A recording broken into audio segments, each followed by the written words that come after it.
Hello, Hello. Sergey. Hello. Hello, Steve. Hello, Dr. Clement. Welcome to UDC. Okay, Can you good. can you hear us? I can hear you very good. All right. Well, we have you on the screen, and another screen shows all of your slides. I don't think I can Okay. rotate my laptop because it's going to crash. Okay. But we have about 10 students, 10 graduate students here. Let me welcome you to the class and introduce you also briefly. First of all, thank you very much for your time. So class, students, this is Dr. Steve Clement. It's a very dear and respected colleague of mine. We've worked together for about now 10 years or so, but I've heard about him for a very long time. So a little bit about Dr. Clement. Dr. Clement's, I think, first experience, I believe, has started before Vietnam War, and he was in Vietnam War and has worked with many general officers and colonels within the United States military and many executives in the world. If you've heard of General Depew, that's I've learned about him from Dr. Clement, and one of the books that you're reading on the incompetence of military officers. That's a book that Dr. Clement recommended, so I'll be complaining to Steve about it today in just a few minutes.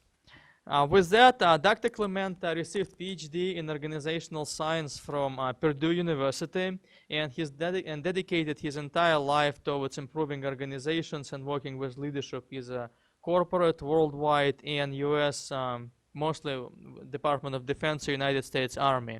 He has worked in every capacity within the federal government and private organizations. He's an author of two books. One he wrote with another colleague of ours, Elliot Jacques, I believe in the 80s or 90s, and just recently he published another book. It's called It's All About Work, and you see it right over there on the slide. And as I understand, Dr. Clement is working on his third book on leadership. And some of the concepts he once spoke about it, and I think he's one of the speakers worldwide who actually talks about the aspect of leadership which I believe nobody today talks about. So everybody talks about personality, how great a person ought to be, but everybody is avoiding to talk about the very subject. And since the course is leadership, I specifically called and asked Dr. Clement to come in and talk about an aspect of leadership that nobody wants to talk about. And with that, I'm not sure if I've missed anything, but I'm really honored to welcome Dr. Clement in this class. And Dr. Clement, please, all yours. Okay. Thanks. Thanks for having me there. And it looks like you have a good group there. They look dangerous from this perspective. So maybe we'll arm them with some information that'll make them even more dangerous when they go out.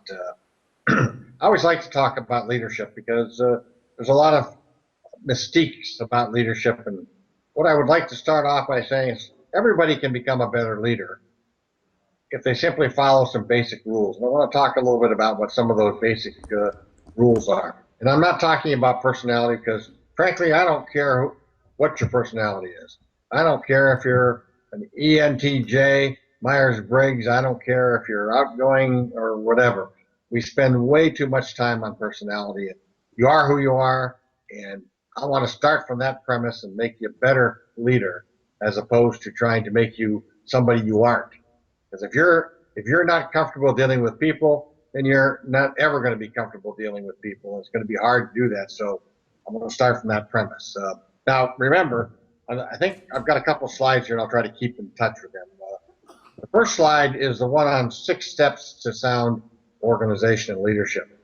And I want you to note that leadership is the last step on that sequence. It starts off with structure and climate and functions and information and planning and control systems and human resource subsystems.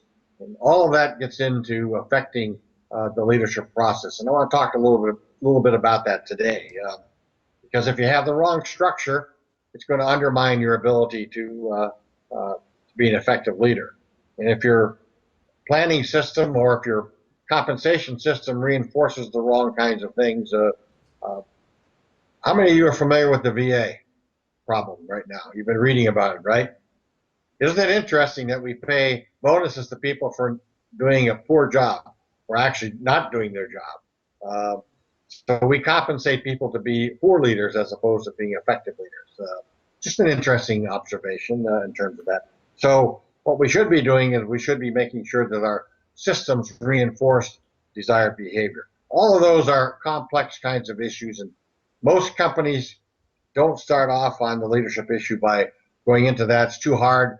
They go find some gifted speaker to come in and talk a little bit about charisma or a little bit about personality.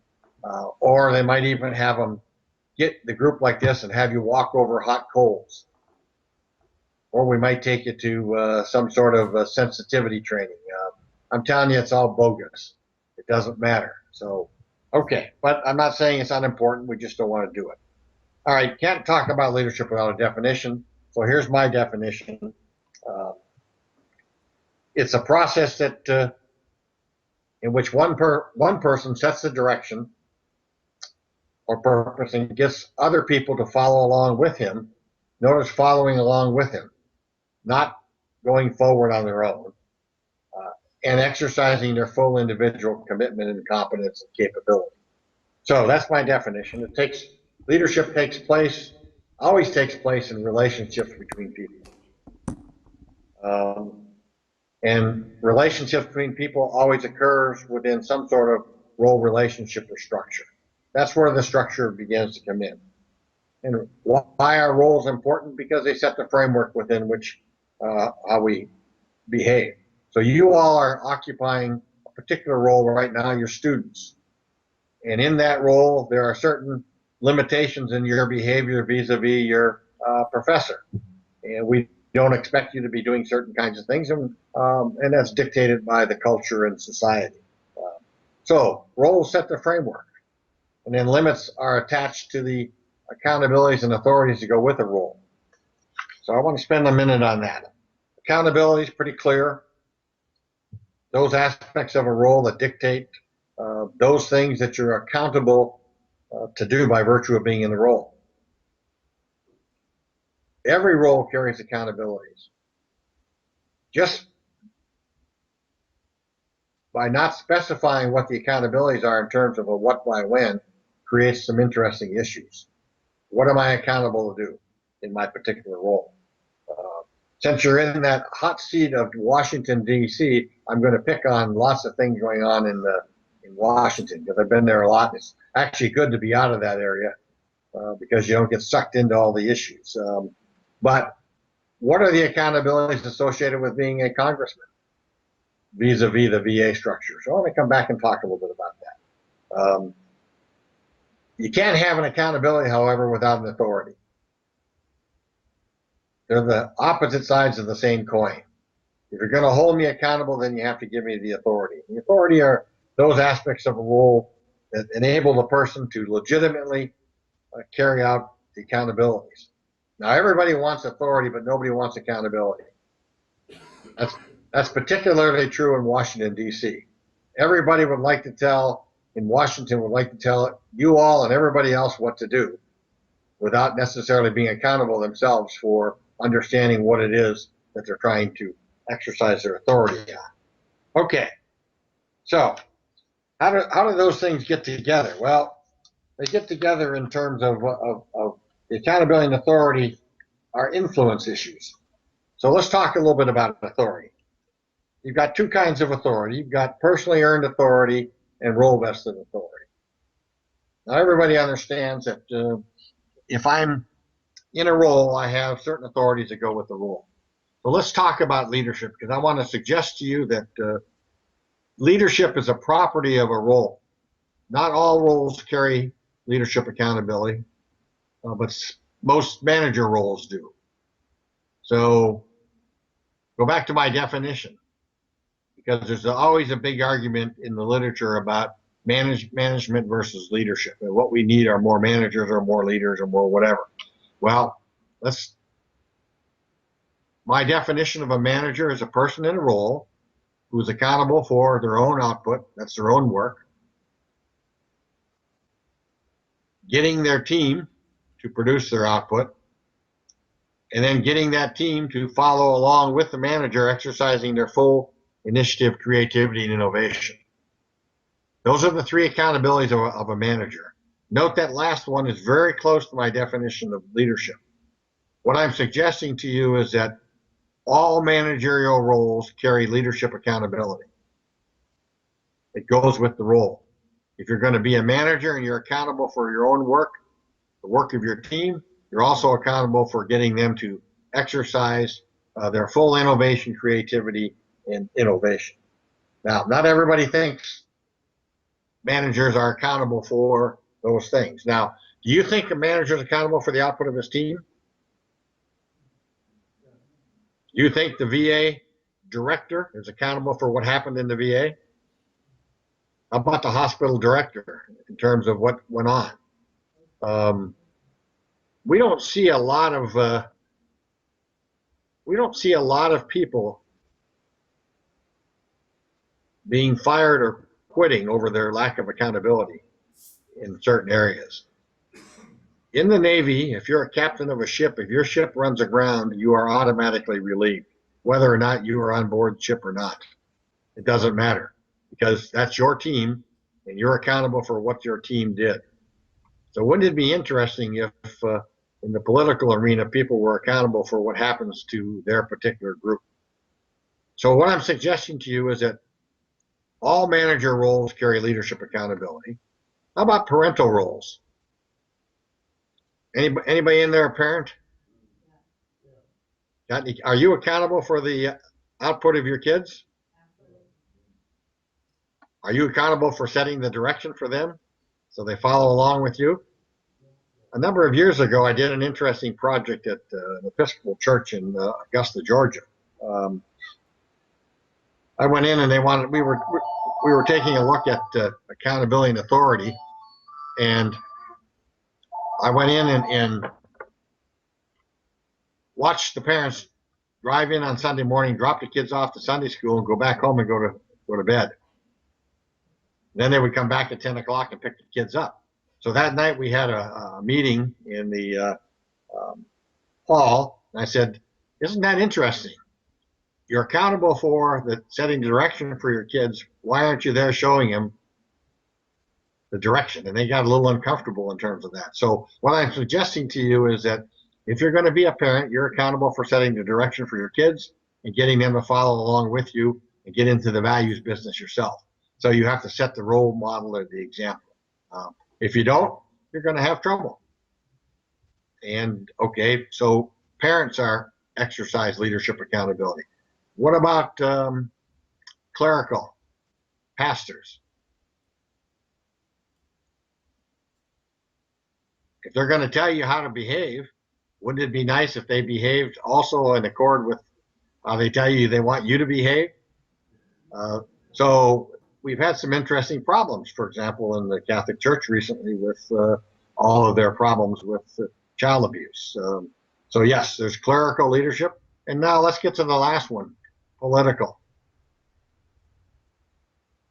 If politicians are accountable for getting the country to follow along with them in a given direction by passing laws, wouldn't it be nice if they also exercise the same kinds of accountabilities and authorities in terms of that?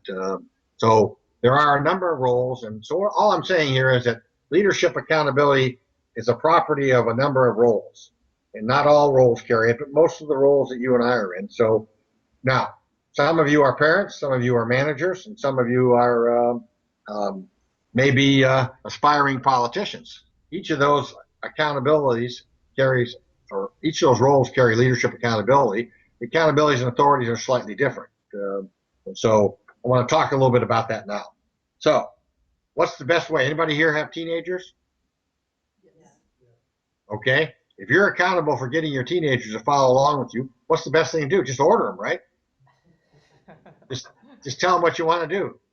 I should show my General George Patton movie right now because he's one of my favorites in terms of Patton just gave the order for people in terms of that. Well, those of you that have teenagers, ordering doesn't quite work, does it, as well as you think? They say, "What, me? Do what? You got to be kidding me." I can see some reaction there, but it's positive in terms of those kinds of issues. Okay, so even though you have role vested authority over your teenagers, there's a different kind of authority, and I'm going to call that personally earned authority. It's authority in how you deal with your subordinates or with your children or with your constituents or with your flock that it's at that. And it's that kind of authority that doesn't come with the role, it comes with how you behave. And I think that's really critical because it affects ultimately whether people will behave with willing acceptance, unwilling acceptance, mediocrity, or really be enthusiastic and committed. If you really want your group to become, to behave and follow with you and be enthusiastic and committed, you're not going to be able to get there by ordering them to do that. It just won't work. Role vested authority, ordering, power, whatever, will only get you minimum compliance. And we're not interested in minimal compliance. We're interested in outstanding, innovative, committed, enthusiastic compliance. So at the end of the day here, two of you that have teenagers, you're going to be deadly tonight when you go home. Because you're going to be armed with all kinds of new techniques. Okay, so I want to go to how do you earn personally earned authority? Does it come with just being a good person? Does it come with how you dress? Does it come with what you do? So let's put that slide up that shows individual and organizational filters. Okay, give me 1 second. Okay. Influence, how does it work, right? Yes. Okay, Yep. it's on. Okay, you can see on the left authority, and you've got personally earned authority, and you got role vested authority below. And right next to personally earned authority is the typical referent power, expert power, you're an expert, etc. And to the right of that is some interesting Aristotelian concepts of come from persuasion. But we're talking really about influence. And so what we're talking about is that your ability to influence a person, to earn that authority, to get them to work above and beyond is a function of your credibility. Do you seem to know what you're doing? Are you competent? Wouldn't it be nice if your manager was competent? Anybody here work for an incompetent manager? Okay, it's hard to get excited about following an incompetent person, isn't it? It's pretty tough to do that. How about notice the character filter? I'm talking about the kind of person that the individual is. Are they ethical? Do they set a proper role model? Do they live their values as opposed to telling you what to do and then they go home and do something else? Are they competent in their role? So those are two particular filters. Let's go to the next slide and then we'll come back to this one where I've highlighted personally earned and behavioral outcomes. Yep. Okay, we're there. Okay, I'm talking here about a person who has good intentions, that you really believe that they have your own good intentions in mind. They're a good person. They're trustworthy. You trust them. You trust that they're going to do the right thing for you. They're ethical. In other words, they behave within reasonably societal, ethical boundaries. They're basically competent. They have decent skills and knowledge, and they actually appear to be relatively wise. I define wise as being understand the nature of human nature and are kind of wise in the world. Any of you ever give your spouse constructive criticism? You learn pretty quickly that that you need to be careful about how constructive that criticism is, correct? I call that a little bit of wisdom. And you don't always get wise simply by being older, by the way. Some older people with gray beards are never very wise. So those are the filters. And if you have those kinds of things and they go through that filter, you're probably going to be see the behavioral outcomes higher up on that particular spectrum in terms of acceptance and unwilling acceptance. All right, let's go to the next one.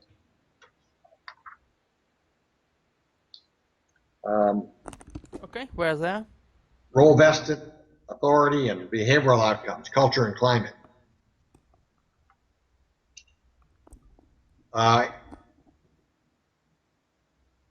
Would you like to work in an organization where information flows freely? There's mutual trust. People are treated with fairness and justice. There's no old boy, old girl network in terms of promotion. That people are treated with respect and dignity. There's clear accountability, challenging work. You're not just doing work for the sake of doing busy work. You have an opportunity to participate in your work, reasonable pay. Well, that's the culture climate filter. And let's go to the next slide, which is the one on social exchange. Where did I come up with those?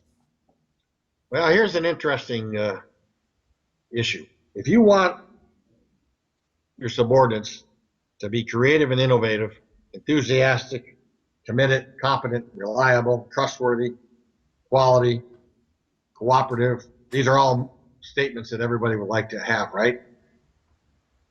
Well, here's what it's going to cost you. Here's what they want from you. They want to work in a company that is open and candid.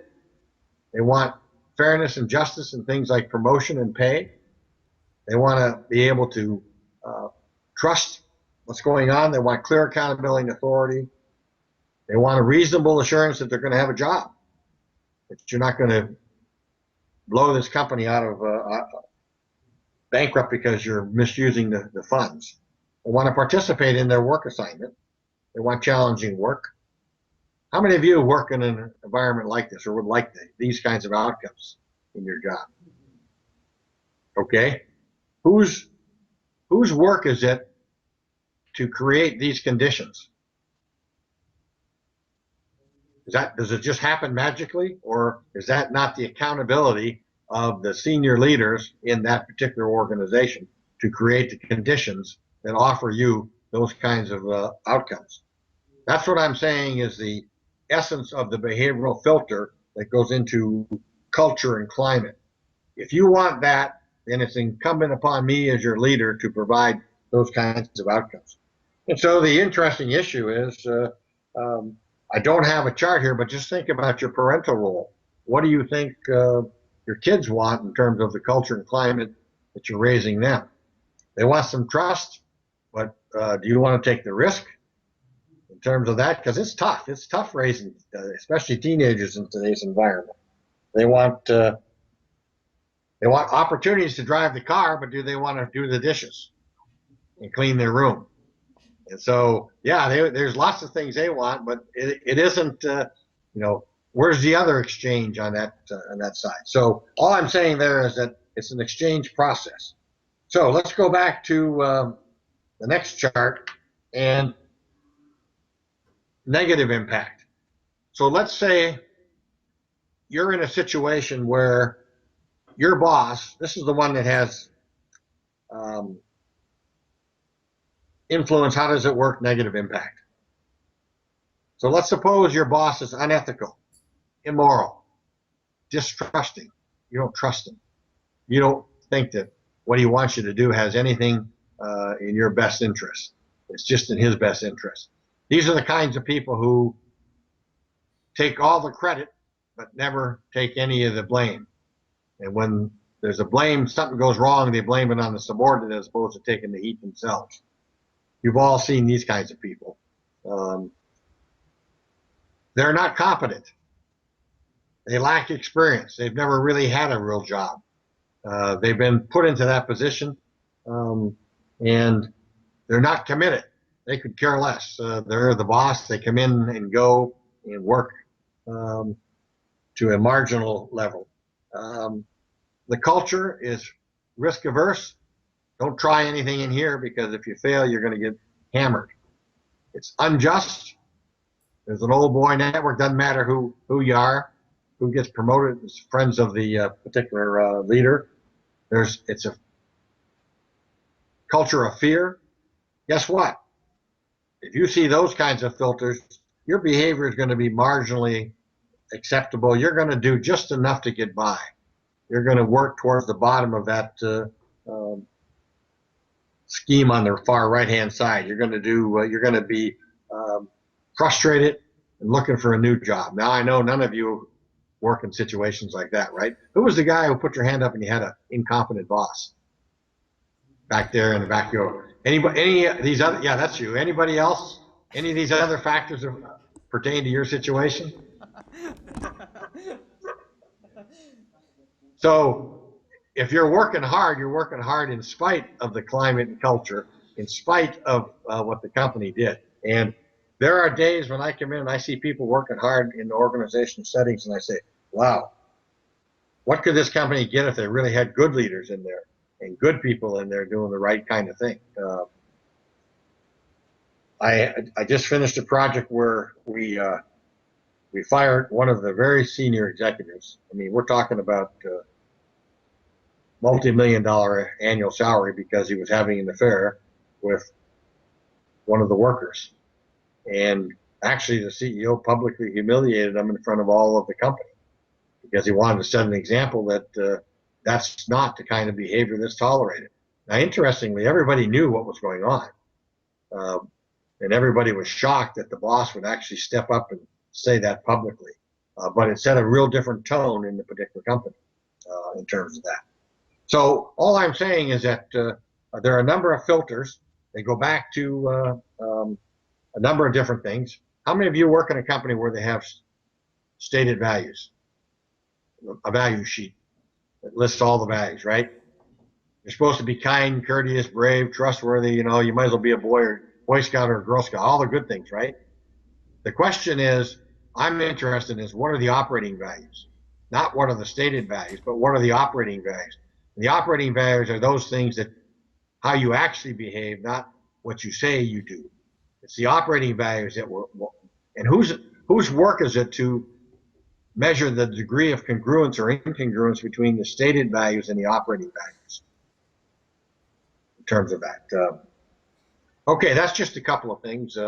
Now, you've read or you're in the process of reading this on the psychology of military incompetence, right? Guess what? Some of our most famous leaders have some interesting personality quirks. And sometimes those quirks can get you killed. And if you're a subordinate to one of those people, you would not like to follow them into combat if they happen to be incompetent, would you?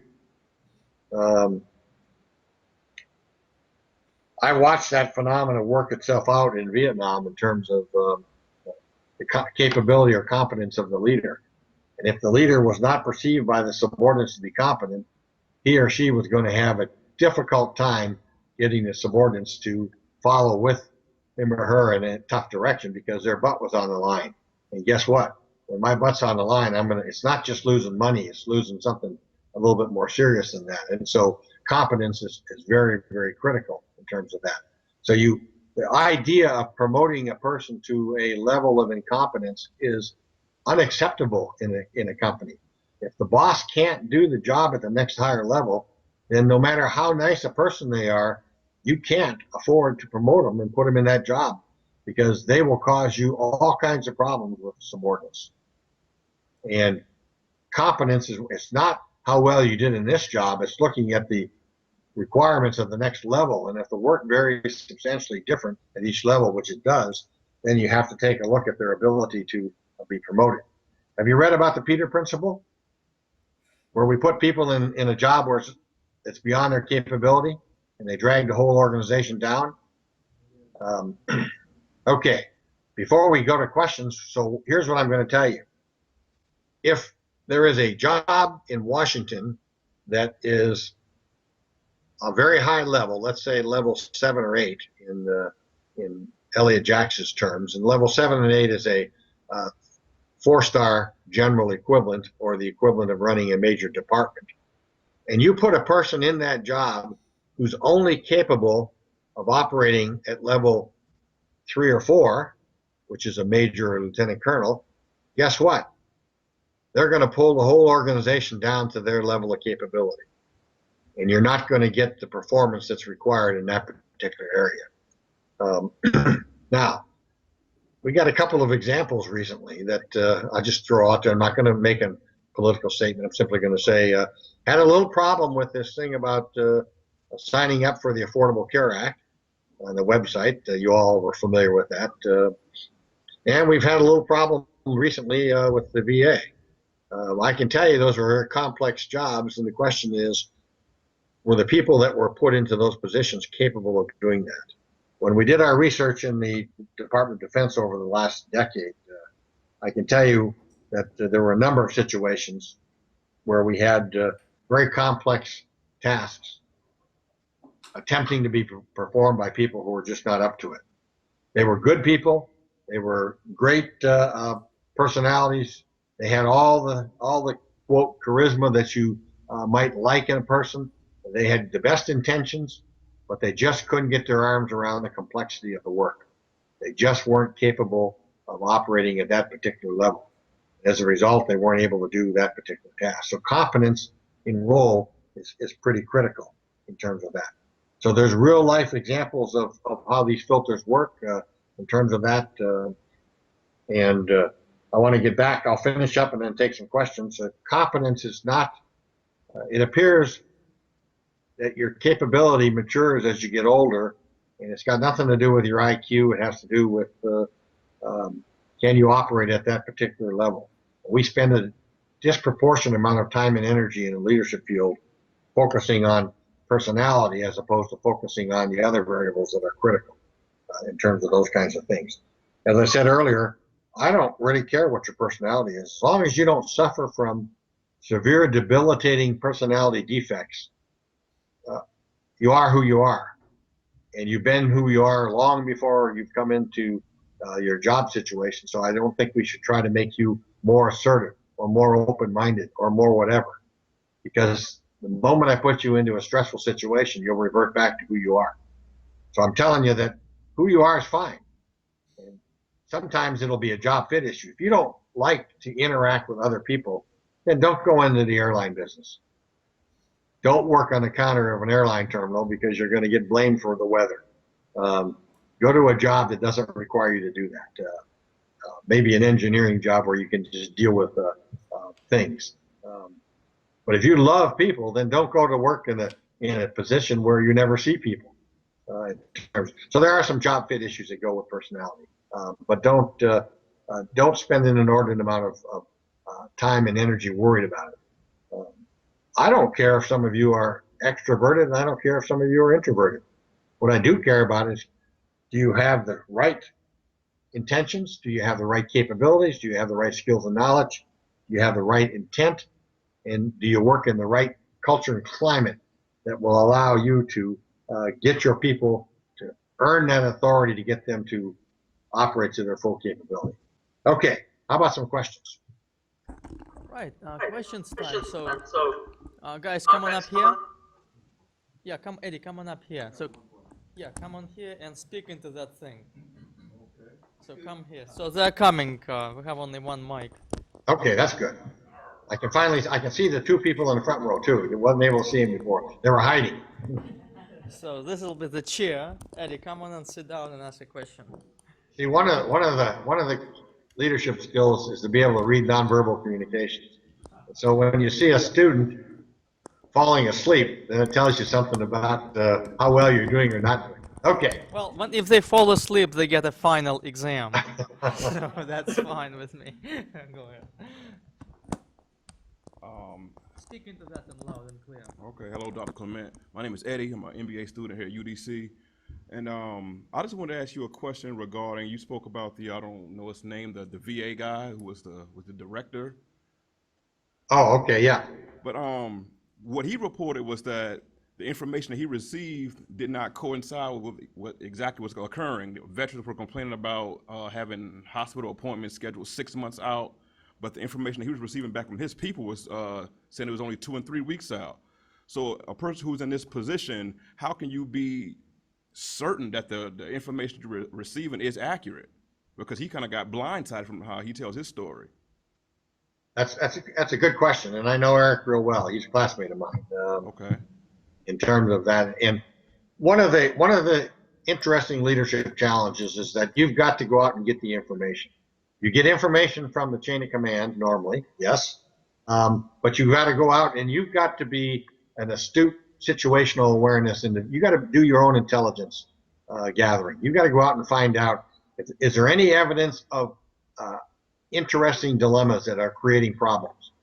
How come in an institution that big, if you never hear about a whistleblower, it's like having an open door policy. Come on in and tell me that something's going wrong. If nobody ever comes in, does that mean everything's going great?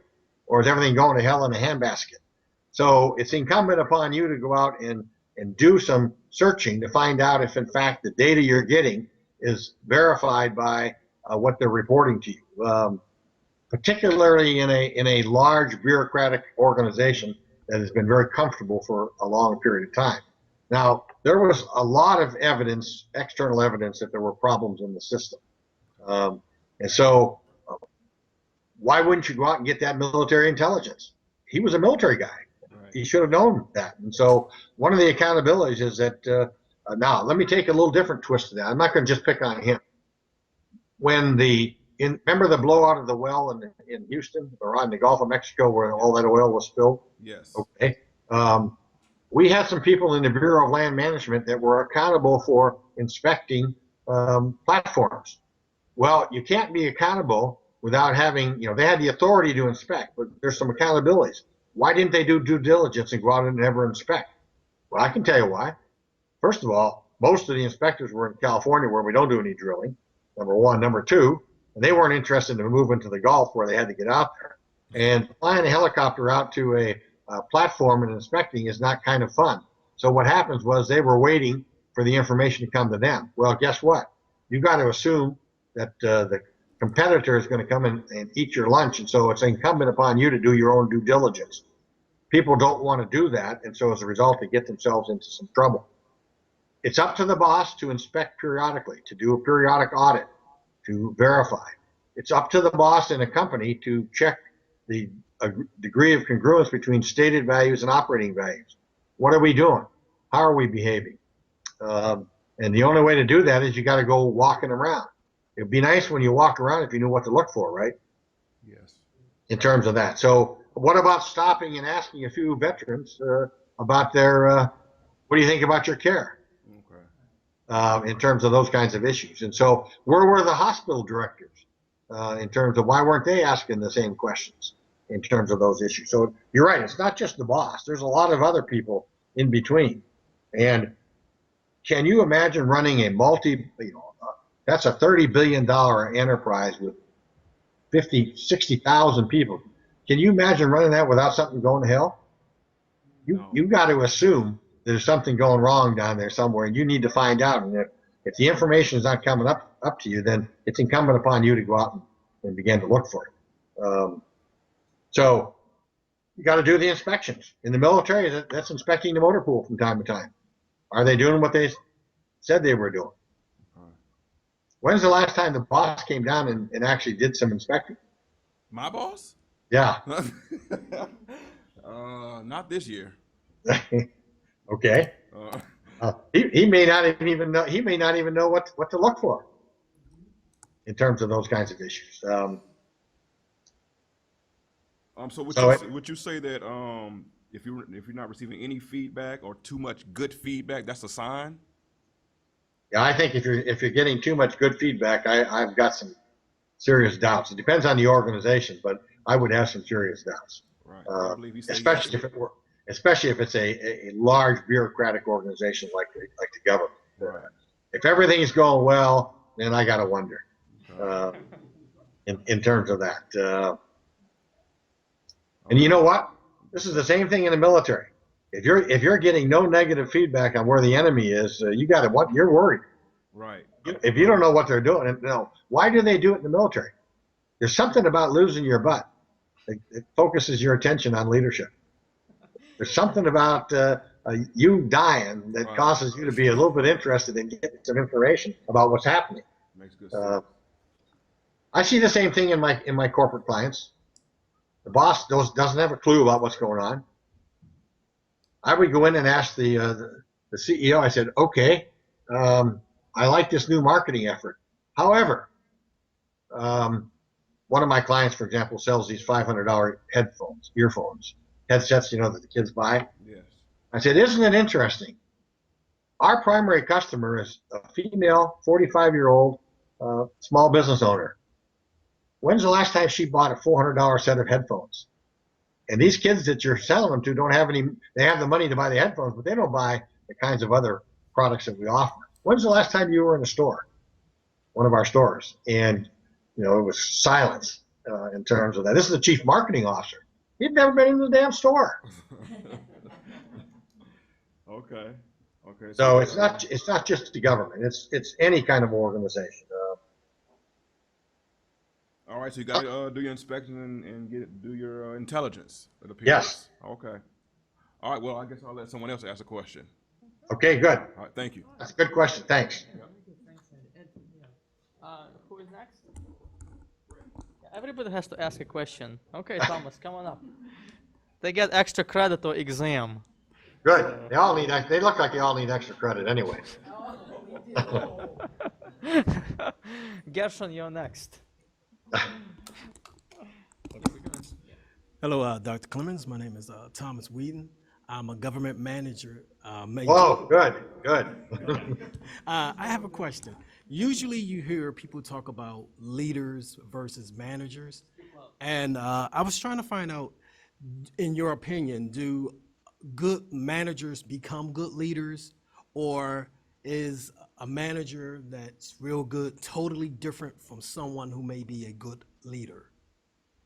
Well, that's a good question. That's a interesting argument that's out there. Let's go back to what is let's define leadership first. And there's a whole bunch of definitions of leadership. So let's just, my definition is that it's someone that follows along with you, exercising their full innovation, commitment, creativity, etc. Okay. Yes. So if that's the definition of a leader, I would argue that a manager is accountable for their own work. And by the way, if you can't do your own work, and that's planning, then how are you going to manage anybody else?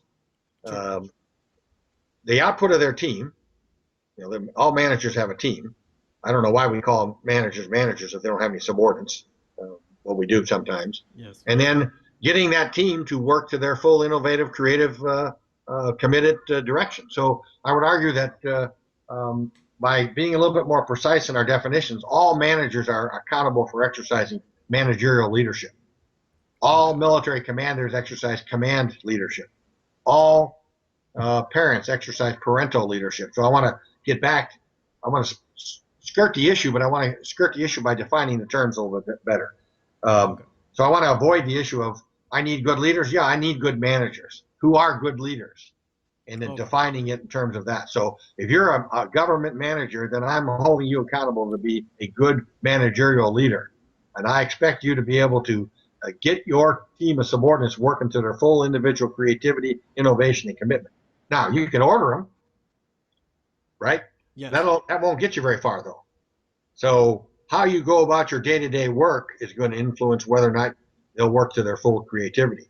And I'm sorry, if you're not competent, and if you're not trustworthy, and you don't have their best intentions in mind, and you don't do the kinds of things we talked about earlier, they're not going to give you that extra output. They're going to be marginal. And so back to the first question, how many people do you think in the VA might have just been marginal, just getting by, because they had poor leaders above them? I'm not talking about the big boss. I'm talking about the mid-level bosses who were just getting by themselves. And so that's the real challenges. And one of the accountabilities of the senior level managers is to assess the leadership effectiveness of subordinates. So how can your boss assess your leadership effectiveness if he or she doesn't have some sort of relationship with your subordinates? True. And you may have outstanding performance, but you may be misusing your subordinates to get your outstanding performance. So you may have 0 wait days, and boy, you look good on paper and you just got a hell of a bonus. But how can I know whether you're effective if I don't have a relationship 2 levels down? And in doing that, I got to be very careful that I don't usurp your day-to-day authority. We call that manager once removed leadership.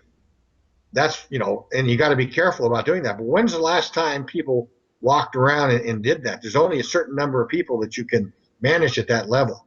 I call that, the number of people that you can have a personal opinion. So let's say you sat down. How many subordinate managers do you have? I have none. None. Okay. When's the last time your boss's boss sat down with you and talked about your career? It's been a while. It's been a Um, while. okay.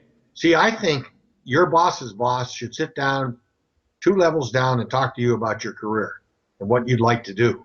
Now, supposing I sit down with you and say, what was your name again? Thomas.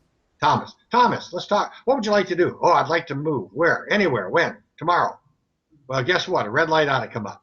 What's going on that you want to move right away? Or supposing your manager who's sitting right next to you there and she comes into me and says, I need to get rid of Thomas right now. Why? He's just not performing. Well, wait a minute. How come this is the first time I'm hearing about this? Yes. People don't just behave that way overnight. How come? And so the issue is I needed to be down there and find out what's going on with my people. That takes time. The cost of leadership is management time. And people don't want to spend the time. They think they can get by on the cheap. And so they spend their time on things and not dealing with people. I'm sorry, people are tough. They got problems. They got, they have things at home that go on at home that they have to take care of. And it's up to you as the manager to know about those kinds of things. So I hope that answers your questions. I think you are accountable for leading your team as a manager. Yes. See, the problem is, if we think that management is different than leadership, what do I want to do? Hire a leader? That leads to bureaucratic expansion. So I bring somebody else in that can lead. How about I bring in a gifted speaker who gets you all fired up and then goes away and nothing happens? Yeah. Okay, good question. All right. Thank you.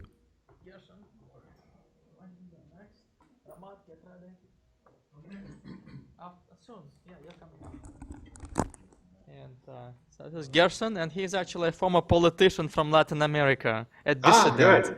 a real dissident. We got parents, politicians, and managers. Good. Thank you. I think politician is a prohibited word right now because I think politics is doing not do good. Never was doing good actually. It's nice to meet you. My name is Gerson Ruiz. I am originally from Peru, but I am proud of being American as you.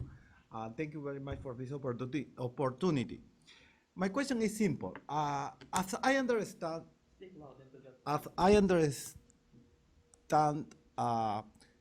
personality is not an issue in leadership. However, we need to interact with people. We need to like people in order to be a good leader, in order to be accountable with our subordinates. So if I can be introverted or extroverted, how leadership, how personality is not material for leadership? Okay, I didn't say it wasn't totally useless. I'm saying that yes, you do have to interact with people, and there are certain skills, communication skills, et cetera, that require you to. What I'm interested in is not trying to change you into a different person. You are who you are. I'm comfortable with who you are. I'm not trying to make you more open-minded or more closed-minded or more assertive or more whatever. I'm willing to take you as you are and build upon that and understand that sometimes it may be restrictive in terms of where you're going to go. But yes, if you're not comfortable with interacting with people, then it's going to be difficult for you to interact with people on a day-to-day basis, and you're going to have to work at that. But I don't want to spend all of my time and energy trying to change you into somebody who you aren't. I'm willing to start with what you are, and as long as you don't suffer from severe debilitating problems, you're totally closed-minded or totally unable to make a decision, then I think I can spend time on some of the other issues in addition to that. I can make you a better team member. I can help you get over being I can make you a better speaker. I can help you understand persuasions, but I can also teach you how to be a better manager, which will be reflected in terms of how do you deal with people, in terms of respect and dignity, et cetera. For example, are you a shouter? Do you shout at subordinates? if they do something wrong? I think I like it. I like it to interact with subordinates. I listen. Oh, you listen. You're a good listener. No, Okay. I know a good listener. I try to listen. Sometimes it's very difficult for me, but seeing I have the attitude.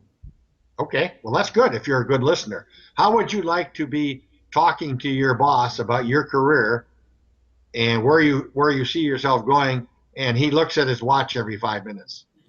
That is bad. I think it's discouraging. So Right. for So, from a nonverbal point of view, you can learn certain kinds of techniques and skills to be a better listener in terms of those kinds of issues. So, I'm not saying you can't do that. I'm just saying that's not the only variable in terms of those things. You need to also be able to take a look at some of the other critical dimensions that affect it's not just personality. Can you do the operational work? Can you do continuous improvement? Do you understand project work at a higher level? Can you apply Lean Six Sigma concepts to continuous improvement? Can you master those kinds of organizational skills? How do you know how many layers you should have in your organization? And how far apart should the manager and subordinate be? And how do you assess capability, a person's capability? How they look or how they can work and get their arms around complexity. So there's a number of other variables that I would like to spend some time on in addition to personality, but I'm not going to just focus on personality. oh, Okay. perfect. Thank you. I think my conclusion is that so you can be born leader. There's many people that never spend time maybe at the school, have not that opportunity, but become great leaders. But for sure, education is very important.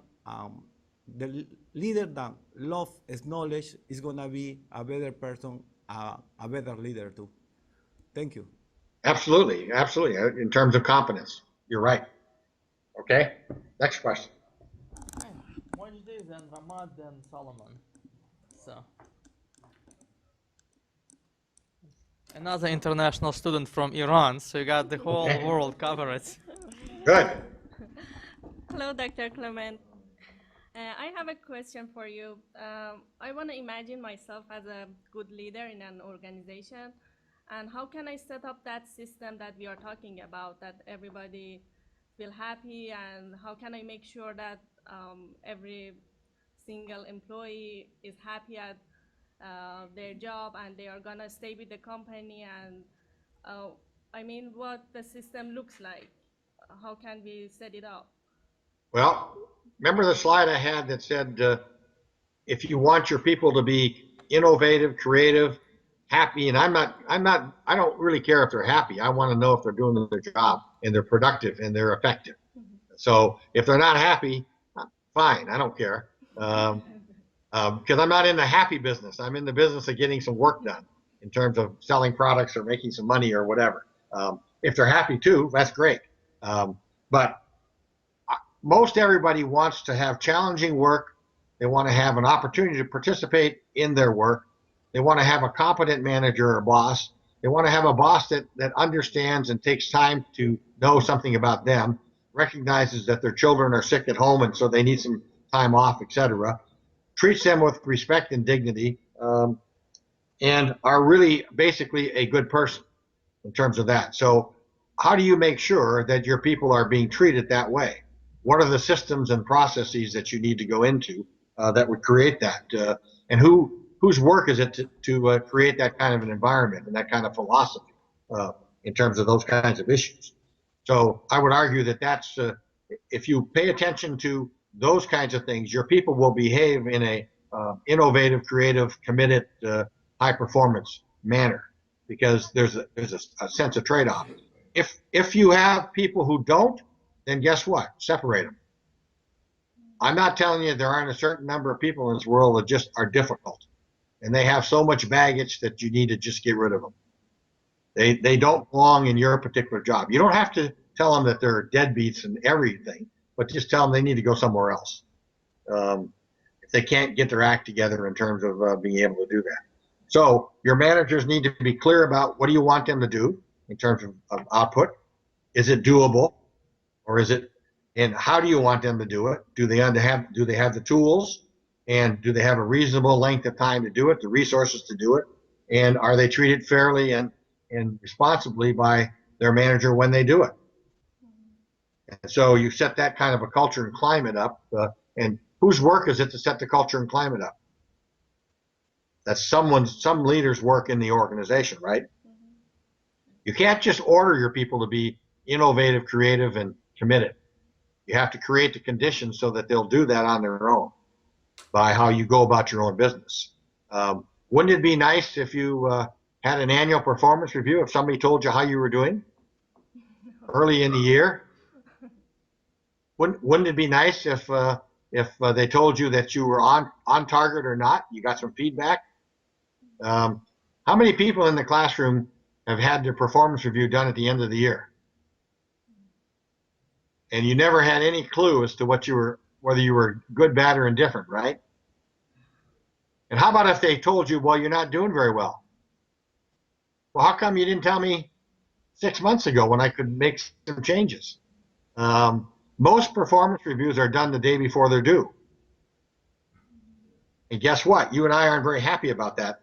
We're okay if we get a good one, but if we get an average one, we're not very happy about that.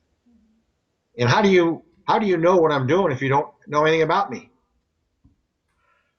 And you never come down and take a look at my work in terms of those. So there's a number of things that you need to set in place. As I said earlier, the cost of good leadership is management time. And managers sometimes don't want to spend the time to do it. It takes time to be a good leader. Okay? Thank you. Thank you for your. All right.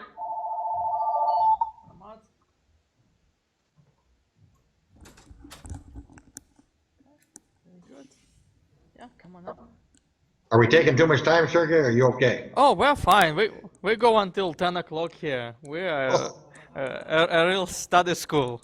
Yeah, you're beating them to death. Yeah, not like yeah.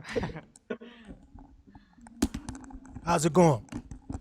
I wanted to know about a situation where you have low morale. How do you overcome that, especially if it's a time deadline involved? How do you get the most out of your people? Low morale. You've inherited the group that's low morale, or you just see people below you are not very happy. Both situations. Okay. Are you the manager, or are you the manager's manager? Manager's manager. Okay, so you're the big kahuna. Yeah. All right. Well, you need to find out if that low morale is there because of the leadership style of the immediate manager, of the subordinates. You need to get out there and do some walking around to find out what's going on with the subordinates. And you need to do it in a way that doesn't undermine the immediate manager, because it may be that some of the subordinates could be the problem. You need to find out what's the cause of it. Do they feel like they don't have enough resources? Do they feel like they don't have challenging work? Do they feel like they can't contribute to their performance or to their workload, etc.? What kind of training and what kind of style do the immediate managers take vis-a-vis the people? Do they tend to blame them when something goes wrong, or do they tend to take all the credit when things go well, or do they really let the subordinates get all the credit? So this is your job. You got to find out if it's the manager, immediate manager, or the subordinates that are creating the morale problem. And what's undermining morale? People don't. Is it pay? They don't like their pay, and there's nothing you can do about that. Is it they don't like their work hours, their work situation? So what's going on? And so you've got to be the detective to uncover those kinds of factors. And then you got to make a decision.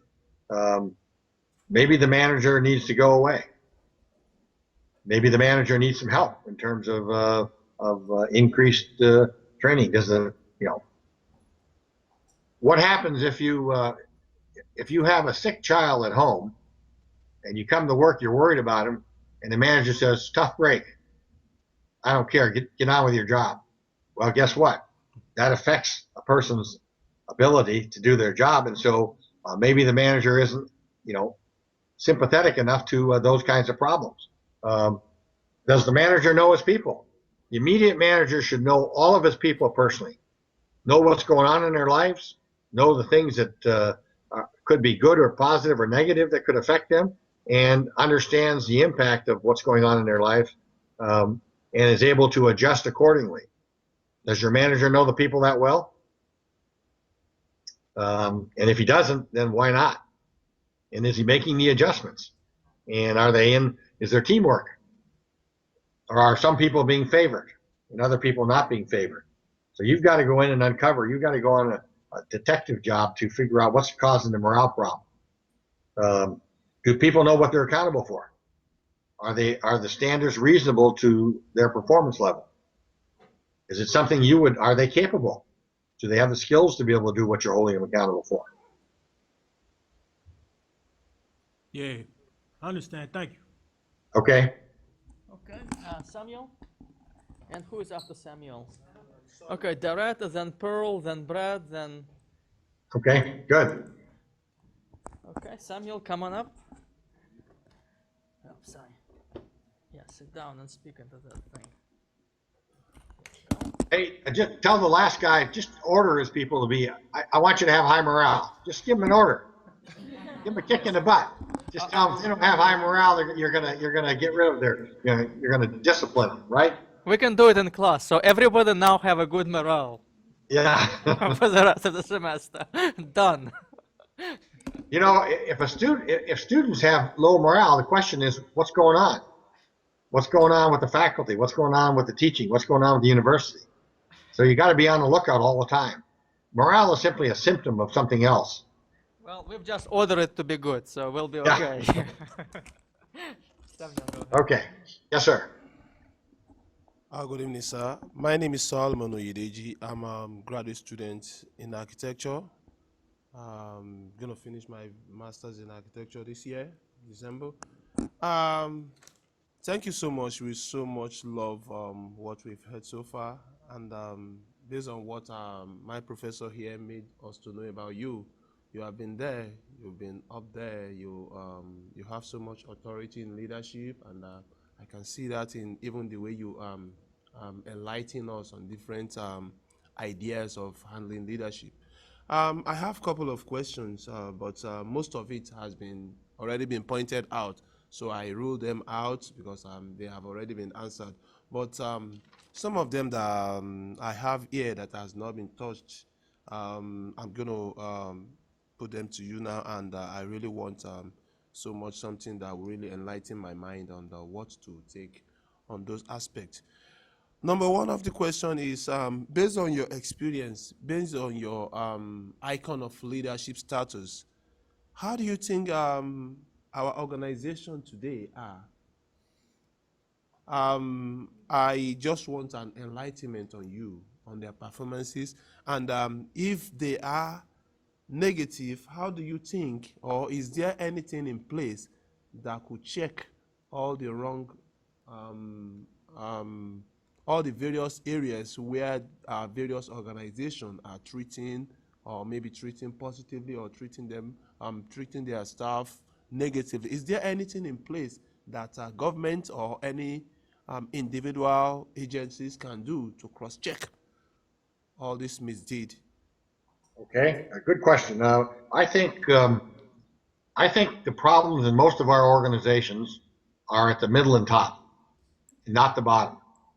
I think that most people operating at the lower levels, and I'm talking now about levels 1, 2, and 3. So I'm talking about directors and then their subordinates and then the subordinate workers are fine if they were given the opportunity and the chance to work to their full capability. I think the problems occur at the middle and top because they aren't exercising the kind of leadership that they should be doing. Now, I differentiate leadership into 3 different levels. Interpersonal, face-to-face, which occurs at the lower levels. Operational, which occurs at the mid-levels, level 4 and 5, and then strategic at the upper levels. And I think what's happening is that the operational leaders are not doing their work.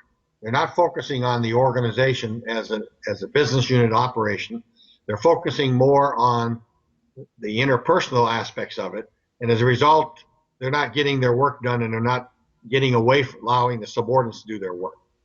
I think the same thing's occurring at the strategic level. They're not creating the culture and climate that's required to set the conditions for people to work at the lower levels. I think we have too many people at the top in most of our organizations, and they're doing the wrong work. And so I would downsize senior level people as opposed to lower level people, and I would get the mid level to focus on the right kinds of things. So, for example, it's at the mid level that they should be focusing on continuous improvement. They should be focusing on evolutionary change, revolutionary change, new project work, designing their organizations and the work environment so that people feel comfortable. They're the ones who should have figured out that there's a morale problem. They're the ones who should have figured out that the systems aren't working.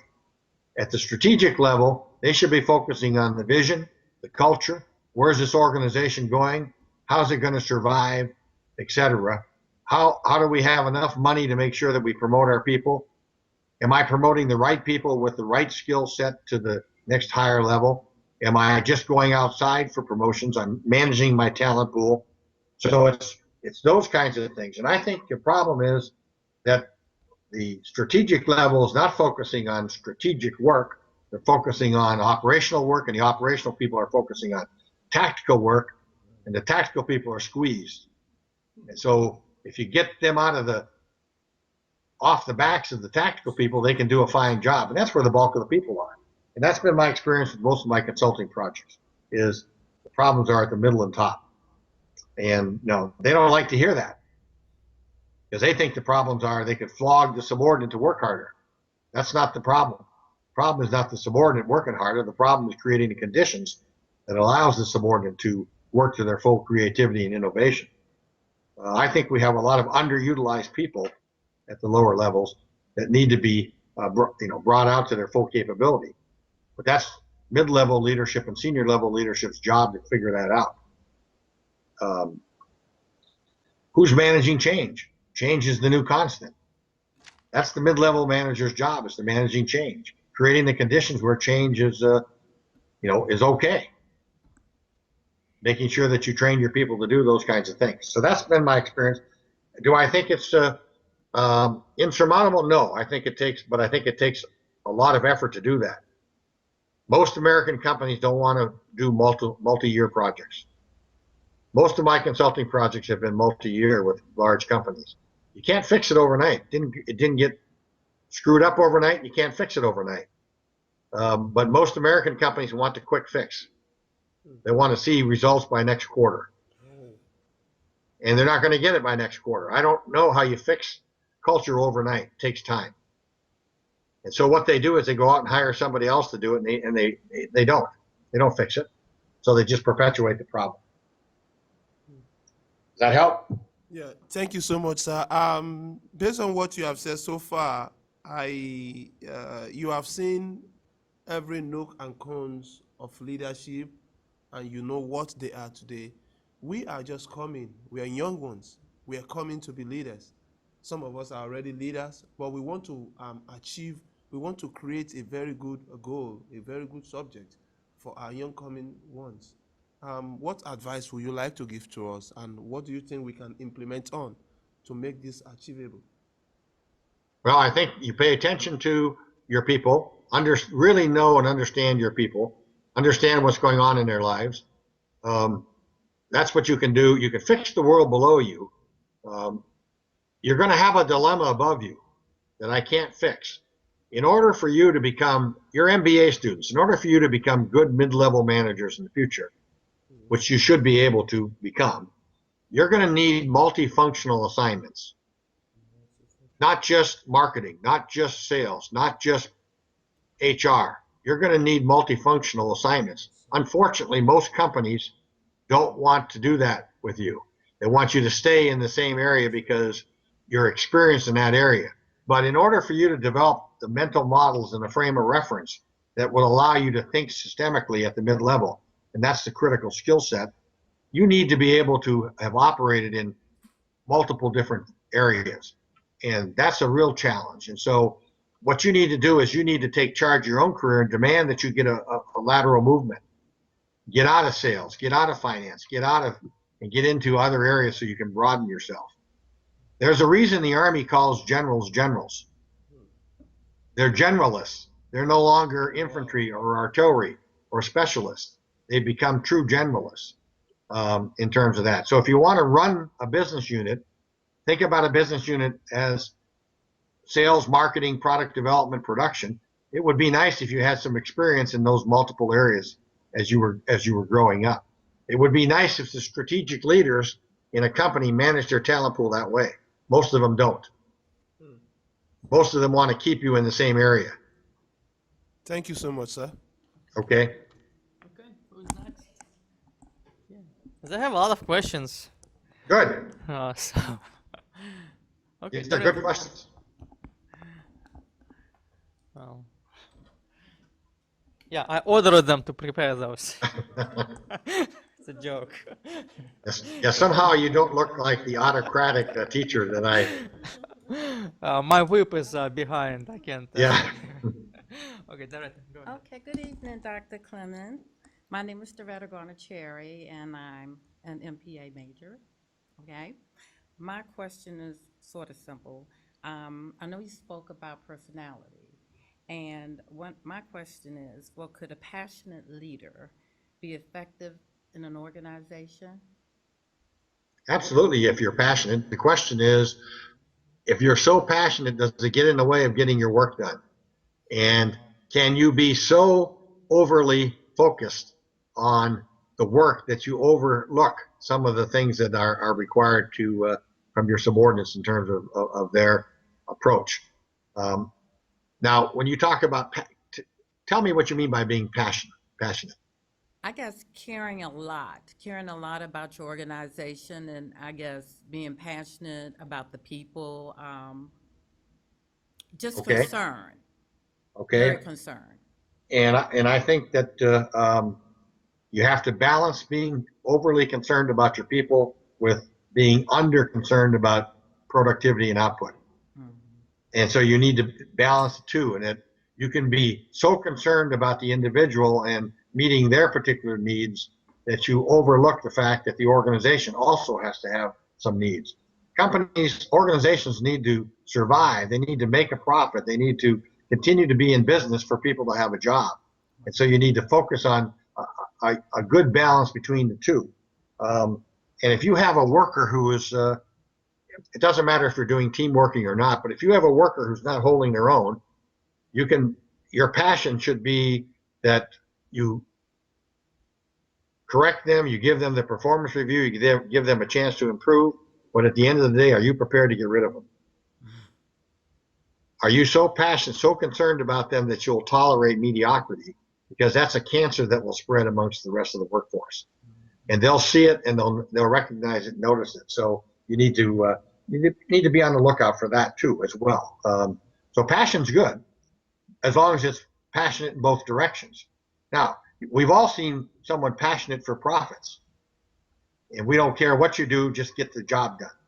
We don't care what you do, just make sure that the wait time for appointments is 2 weeks or less.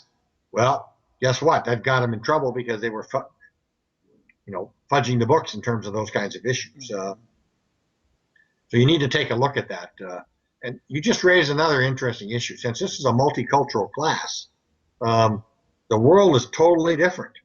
And so when I was working, for example, in Australia with the sales people selling coal into the Middle East, I said, look, you can't sell coal into the Middle East if you don't have a finder's fee. And I understand the corporate value is we don't pay any, I forgot the term I was thinking of. We don't bribe people, but you have to understand the different cultures that you're working in. And so I also remember that, and they're different. And so I remember, for example, in my military time that the Hispanic culture, the grandparents are much more important in the Hispanic culture than they are in the American culture. And so when a young soldier's grandmother is sick, you need to be thinking about how do you deal with that particular issue, as opposed to the rules which say we don't worry about grandmothers being sick, we only worry about immediate family. Well, those cultures are totally different. And so you have to understand that, and you have to make sure that you're your managers understand that too, and be passionate from a perspective that looks at multiculturalism as well as individuals. And by the way, I'm always looking at the notion of fairness and justice. Okay, how come? I asked one of my CEO clients this. I said, "How come all of your women and minorities are in safe jobs, not operating jobs, not the big jobs, sales, marketing, and production? They're in HR, they're in finance." And he said, "What do you mean?" I said, "Well, go look at them." I said, "Look where we put them." I said, "You've got people who are capable, but you just don't have your sense of fairness." And he said to me later, he said, "I don't know if I like this talent pool war room we built." He said, "Now," I said, "Look, all I did was put the data out so you could see it. The data has always been there. You just never saw it, and you never wanted to admit the fact that you had some interesting problems in terms of fairness and justice. And how do you operationalize that in terms of those kinds of issues?" So be passionate, but be passionate on both perspectives. I've seen too many companies passionate about work and not passionate about the people. I've seen failing companies passionate about the people, and they don't win the next bid, and they don't stay in business very long. So you got to do a little bit of both. Okay. Okay. Yes. Thank you so much. Okay. Thank you. Yeah, Pearl, coming up.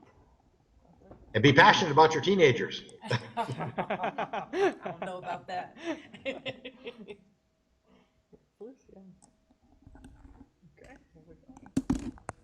Hi, Dr. Clement. My name's Pearl. My question is, if you are going to become a manager to a department inside an organization, in this department they had very incompetent managers for many years, and all the employees have become very marginal, as you said. And so, what are the first things that you would focus on doing to change the culture? Okay. I would first start off by saying I'm going to be very clear about what your accountabilities are and the standards associated with your performance and your output. And accountability is a what by when. What do you want me to do by when? Without a what by when in terms of quantity, quality, and resources, people don't know what they're accountable for. They may think they're working well. So I want you to be very clear about what you're holding them accountable for. What are the outputs that you expect them to produce? What are the standards that you expect them to adhere to? And you're going to start with a clean slate. And you're not going to go with the rumors. I mean, I don't know how you can start any other way. So you're going to start, you can't fire the whole team.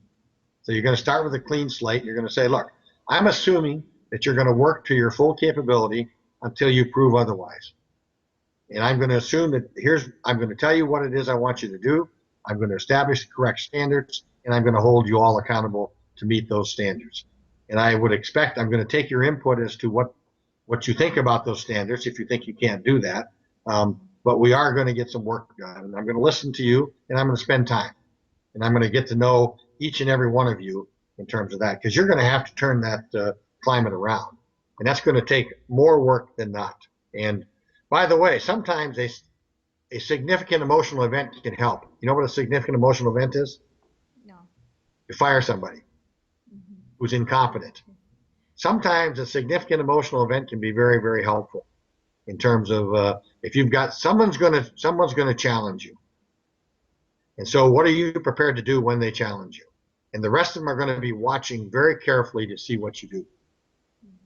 And so be as passionate as your neighbor next to you there in terms of dealing with that substandard performance, because that's going to send a very powerful message right away in terms of that.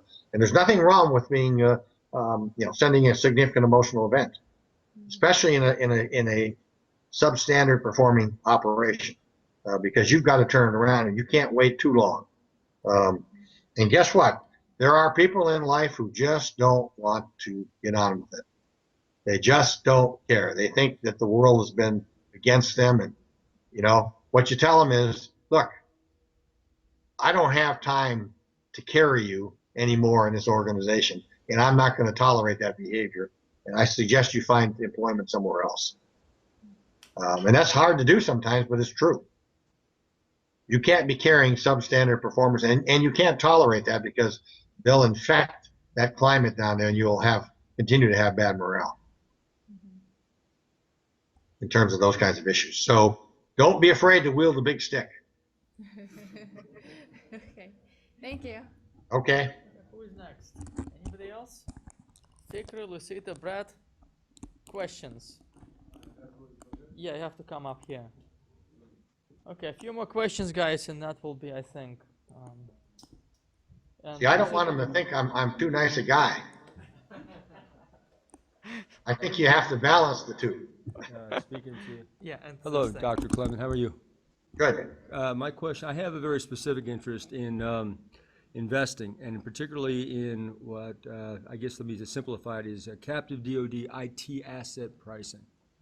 There's a bunch of shell programs, for instance, that strange bird the U.S. Marine Corps put together. That was a half kind of Harrier jet kind of thing, half helicopter, half plane. They shelved it after billions of dollars. The avionics never got turned into money. There's a bunch of stuff like this. The internet is a great example of what the money that can come out of all the great stuff that DARPA does, et cetera. At the same time that they get low turns on capital, where they don't get the stuff off the shelf because they have monopsony buying into big, Boeing, Raytheon, Northrop Grumman. They also have a lot of morale issues, majors, et cetera, in the mid levels of the military who are looking to get out. They don't have good angles. They don't have good options. These things go hand in hand.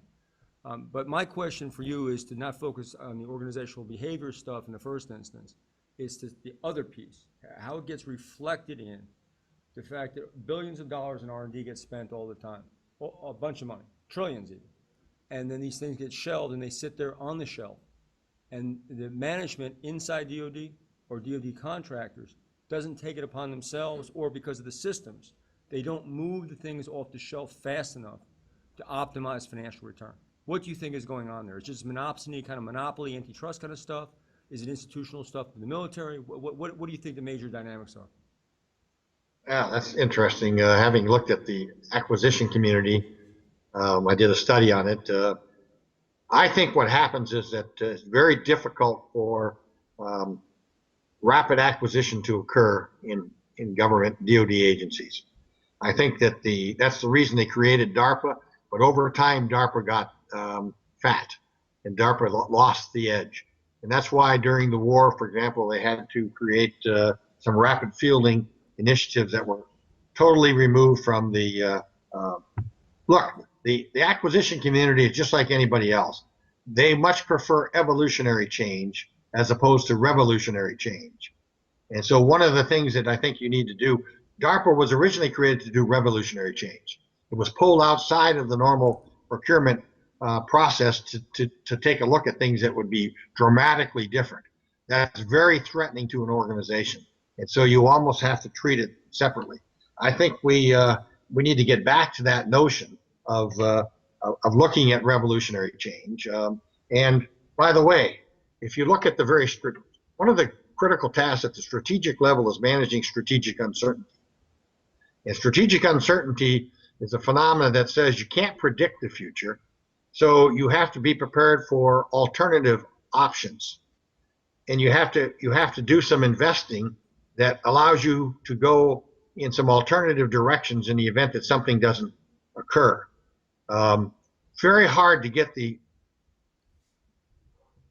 Monday morning quarterbacks in the Congress who will come back and look at your, after the fact. They can predict Sunday's game Monday. They're very good at that in terms of that. But in fact, you have to do some investing in some alternative revolutionary change programs that may not come to fruition. And the question is, if you try 10 things and you fail on 7 of them, you're probably pretty successful. That's the venture capital kind of background I have. 20% of your investments make 80% of your returns is the old Right. thought. But how do you change? So my theory is, which is the paper number 3, is that you have all this R&D. DARPA is a great example, the internet, et cetera. And yet you have very risk-averse people who are hanging on for 20 years in the military. They want to get the retirement. They're going to transition to a Boeing. They're going to get their golden parachute of a variety. They don't want to rock the boat. They got kids. They got grandkids. They got a wife. How do you get, in that kind of a culture, people to embrace incredible R&D and to turn it out faster? I'm surprised that the young majors and captains would be risk averse. I think what I would do would be I would go out. This is where your multifunctional assignment come in. I would take these operators, bring them in for a 2 or 3 year assignment on one of these projects to field it and turn it over very quickly, and then send them back out. And I think your problem inside is the career people that are in the careerists who don't want to move at that pace, and they can't handle these young, really aggressive youngsters who have that capability. I think they're the ones that you have to put these things off the shelf in the hands of them, see if it can work, and then if it doesn't, get rid of the damn thing and go on to the next one. And there's got to be a way of involving those kinds of people in that. Now that the war is winding down, there should be, because things are going to get slower, and there's got to be a place for them to go in, and so that should be the new test ground. They should be aggressively going after the new test men. Take a young 25-year-old, 28-year-old captain. He's frustrated. He doesn't want to do the same old thing. So let him get his hands on these new kinds of things to do that. Otherwise, you're going to lose them anyway.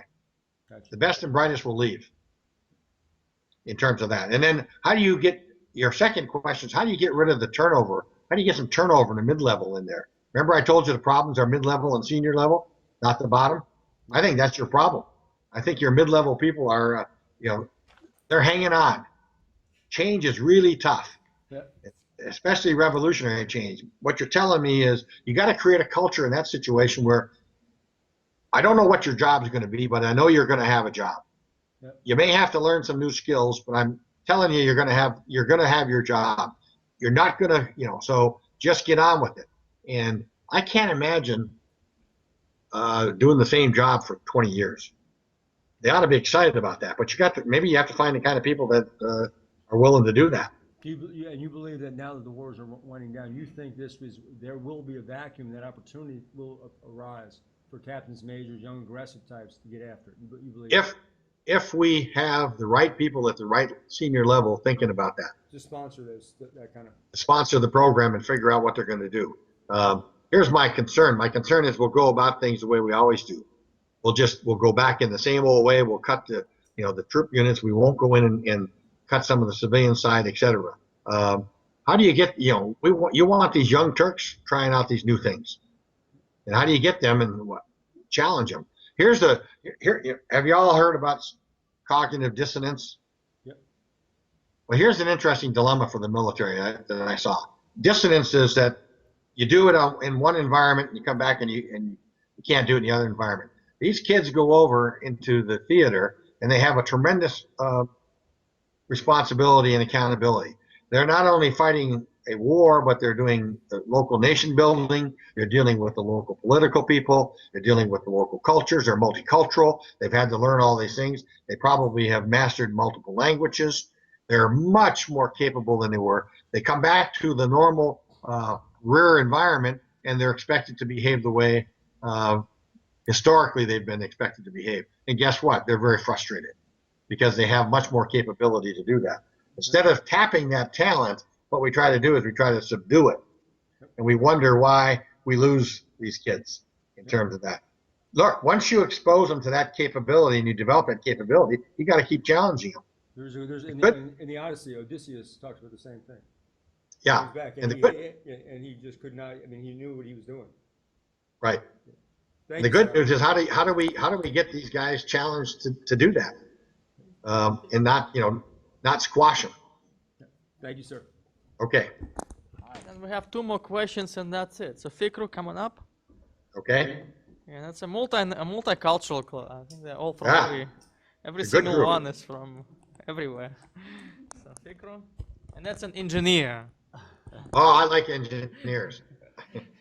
Hello, Dr. Clement. My name is Fikru. I'm a civil engineer. My question is very short. What is the relationship between leadership in organization and the project leadership? In other Okay. words, Project leadership from an engineering project point of view. yes. Engineers are interesting. Engineers tend to be technically focused. They don't always some engineers don't always want to get into the people side of the business. They like the technical side of the business. Unfortunately, the higher you go in the world of engineering, the more the work focuses on managing people as opposed to managing the technical kinds of things. So I think what you have to do with engineers is you need, and I did just finish the big project with a big defense contracting group, all engineers. And the interesting issue was, when do you move them into project engineers and then program engineering?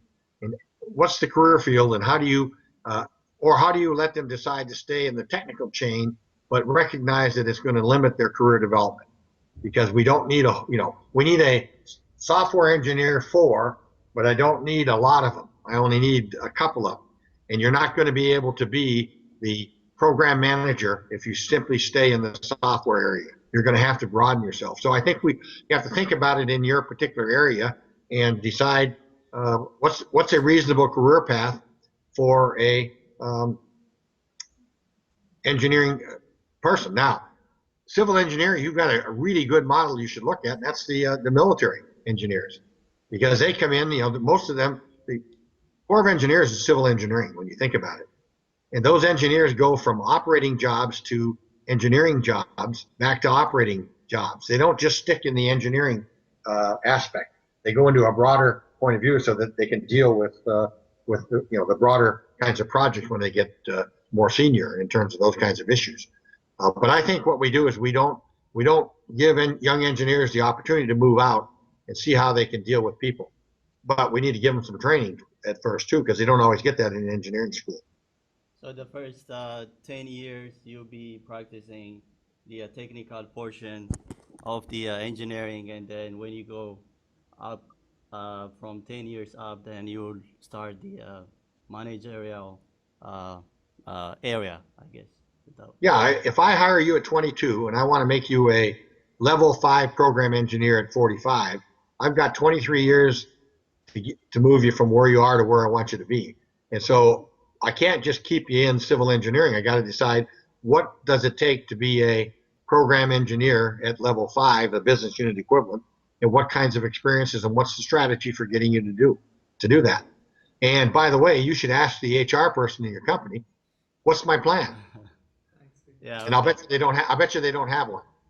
But I have 14 years experience for the record. Okay, okay, good. All right. Thanks. Okay, let's sit down. And we have another person from California. Well, that's foreign too. California's foreign, right? I lived in Mexico too, so. Oh, okay. So the final question is, what leader or leaders have inspired you throughout your successful career, and which of their skills have you personally applied to your own leadership experience? That's a good question. On the military side, General Max Thurman, 4-star general, vice chief of staff, worked for him, knew him when I was at West Point as a cadet. He was a major, and I worked for him off and on a number of years. And one of the things that struck me about General Thurman was he would go into a room and say, I want to be the dumbest guy in the room. He would surround himself with young officers who were extremely competent and bright, and he didn't get threatened by it at all. He wanted to be challenged with the right data, and he didn't worry about that. And I really learned a lot from that. Is that bring in the people with the talent, listen to them because they've got the ideas, give them the credit, and you'll do very well. And provide them the opportunity to do that. A second leader that was very instrumental was another 4-star general, General Starry, ran the training command, and he was a 2-star at Fort Knox when he brought us in and said, I want you all to learn all about systems thinking, system science thinking, and living systems. And he had a relationship with the university and had us all become very capable. He also had a think tank of about 6 people, and we worked on problems. And he said, I don't want you working anywhere in the system because you'll get consumed by the day-to-day crisis. Your job is to be thinking about things in the future, and he insulated us and allowed us to do that. In my corporate world, I worked for the CEO of Rio Tinto, who came out of McKinsey and did the original GE studies in the 60s, Sir Roderick Carnegie, and he also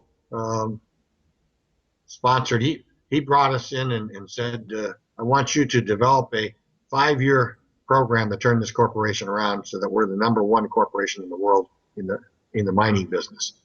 And the kinds of people he brought in, 2 of them went on to be CEOs of that particular corporation. That's a $100 billion company. So it's a big company. So these were people who were really willing to learn themselves. And one of the things that Sir Roderick did was he had 2 chairs when he came to brief, and I brought him over to brief the generals. And one of his chairs was his CEO chair. And he would sit at the head of the table and say, as the CEO, I need to make a profit. Then he would move to the chair on the right, which was the chief project chair for restructuring and transforming the corporation. And he would say, when he was in that chair, he would say, my job is to transform this company so it continues to make profits. Then he would go back to his CEO chair and say, okay, but I'm only going to spend so much money to do that. And he understood. The lesson there was he was occupying 2 different roles, but he understood that they were different roles. And so he would actually physically move from chair to chair in doing that. And that was a very powerful message in terms of that. So if you're a CEO, you have to survive, but if you're also the senior change manager in the company, you have to drive that change process yourself, and you have to move into a different chair. Most CEOs don't do that. They don't understand that they occupy multiple roles in terms of those kinds of things. So those are just 3 examples of people that influenced that. None of those people were afraid of youngsters who had lots of talent. They surrounded themselves with youngsters who had as much talent as they could find, and they nurtured them and they utilized them. Now, one of the youngsters that was in our group with General Thurman was a guy by the name of Dave Petraeus. Interesting, right? So these were high potential people that were brought in. Another one was Colin Powell. So these were very highly capable people that went on to be very successful, but they were also challenged at a young level. And by the way, to the person who just spoke, this is how you keep young, high potential people in the system. You work them to their full capability. Even though you can't promote them, you didn't have to promote them. You give them challenging work that keeps them excited. Does that help? It's finding that talent and then really utilizing that talent. There's a lot of young talent out there. Okay? Thank you. Yeah, All right. it's a great question. I'll ask, anybody else wants to have a last question? I'll ask you, Dr. Clement, the question. So so what is your prognosis for the United States in the next 20, 25 years? That's interesting. I think we're going through a crisis that's going to create some interesting opportunities, and how we come out of both the financial crisis and I think the confidence crisis. I think we have a leadership confidence crisis. How we come out of that's going to dictate how long, whether we continue to grow forward or whether we continue to regress. I think we're at a real crossing point in our history, and I worry sometimes that we may be going in the wrong direction. But I think there's opportunities out there, but it's going to take the right person. Here's a question I'll throw to the class. Do you think the social problems facing this country or your countries are less complex today than they were 20 years ago, or more complex? Probably more complex, right? Complexity is not decreasing, it's increasing every day. We need better people. MBA students of today need to be replacing those of us who are retiring with bigger shoes. That's why I call the term succession planning, not succession planning. You need to bring bigger shoes to the equation than the people you're replacing because the world's getting more complex. Are we growing this next generation to replace the current generation to that extent? Are we challenging you, and are we preparing the next generation correctly? And who's in charge of that particular question? And I worry that we've become so big and so cumbersome that we're not asking some of the key fundamental questions. So there are a number of social challenges that we could make that we're going to have to do. But who's going to fix our education system? Who's going to fix our economic system? Who's going to fix these major systems in terms of those kinds of capabilities? And do we have the people that are willing to go into those kinds of businesses to do that? I can tell you that the government, senior government jobs are level 7 and 8 jobs in terms of complexity. I worry that we're not putting the right people in them that can step up to the task and do the job. And I think what we're getting is lesser capable people doing the best they can, but it's not good enough. And you all ought to be worried about that in terms of that, because the world's getting more complex, not less complex. And we all have a stake in that. And it's multicultural. It's not just, we can't retreat back to isolationists because the world is not going to allow us to do that. And how do we make sure our organizations have the right kind of people? And how do we make sure our people are being given enough money? But what's the second and third order consequence of doing all these things? So supposing I raise the wages of the McDonald's worker to $15 an hour, and you're the manager making $15 an hour now, you're going to want 20, right? And if you're going to want 20, then your boss is going to want 40. And if he wants 40, how much is a hamburger going to cost us? And okay, where are we going to get the money in terms of that? And so there's one of the outcomes of strategic level thinking is understanding second, third order consequences, and not just first order consequences. And so, do we have the right people who are operating and thinking that way? And are they thinking of systems? And we are a system of systems. Each system is very complex. DOD's healthcare system is $30 billion. The veterans healthcare system is $30 to $50 billion. The affordable care system is going to be $60 to $70 billion. Then you have the normal system. Who is worried about managing the integration of those system of systems from a total enterprise perspective? Does that help you, Sergey? I don't want you to be depressed. I'm just saying there's some considerable challenges out there facing the country. Well, hopefully the students who are growing up will take on those challenges. And so your MBA class is gonna come out there, and they're going to be in the year 2030. I expect to see big things from this group. we will. I'm giving you 15 years to get there. So if you've got 14 years in already, I'm giving you till you're 50. And by the time you're 50, you should be so tired of working your tail off that you retire. Well, and you should have enough money to be able to do that. You got your challenge, ladies and gentlemen. Well, with that, really thank you so much for this wonderful conversation. Let's give a hand, class, to Dr. Clement. And you're welcome anytime at our campus, whenever you're in Washington. And okay, thanks. Well, I appreciate that. And this is a great group, and it is a multicultural group, and that's good because you now see the opportunity, and you're going to be the generation that's going to have to fix all these issues and at least address the issues. So you're bringing bigger shoes to occupy, and the people you're replacing are going to be happy to see you come in because you're going to be more competent, more capable. So you got to work them hard, Sergey. They need to work hard in graduate school. well, they're working hard, thanks. And when you finish your third book on leadership, please let us know. We'd love to have if you could talk about it to other students. Thank you very much, Dr. Clement, and all the best in your interesting work. Thank you. Yeah, thanks. Bye-bye. Let's give a hand, guys, and we will. Okay.